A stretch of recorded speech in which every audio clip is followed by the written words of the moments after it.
সুপ্রভাত বন্ধুরা, আজকের টিউটোরিয়ালে আজকে আমরা দেখব কিভাবে ভার্চুয়াল বক্স ইনস্টল করবেন এবং এখানে একটি ওএস ইনস্টল করবেন। সেক্ষেত্রে প্রথমে আপনাদেরকে ভার্চুয়াল বক্সটি ডাউনলোড করতে হবে। আমার আগে ডাউনলোড করা আছে।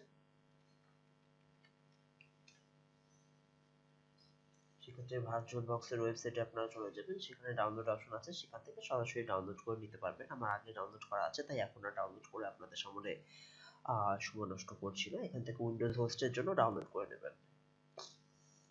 এটা হচ্ছে আমার ভার্চুয়াল বক্স সফটওয়্যার।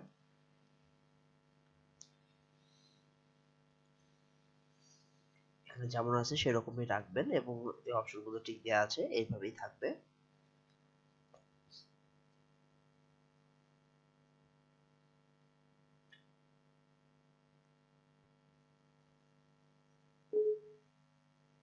এখানে ইয়েস দিয়ে দেবেন এবং ইনস্টলের সময় একটা বিষয় আসবে, এই বিষয়গুলো খেয়াল রাখবে। সেটা হচ্ছে এই বিষয়টি always trust the software from oracle corporation.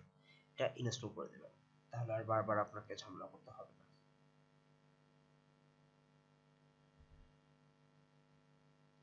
হয়ে গেছে, মেইন সফটওয়্যারটা ডাউনলোড করে ফেললাম।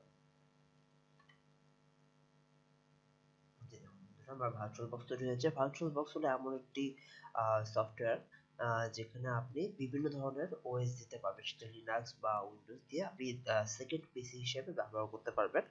এই বিষয়গুলো অনেক হেল্প করবে আমাদেরকে আমাদের কাজে। ধন্যবাদ। আজকে আমরা পরবর্তীতে দেখব কিভাবে একটি উইন্ডোজের বা আপনার লিনাক্স বা অন্য কোনো ধরনের ওএস ইনস্টল করতে হয়। ধন্যবাদ।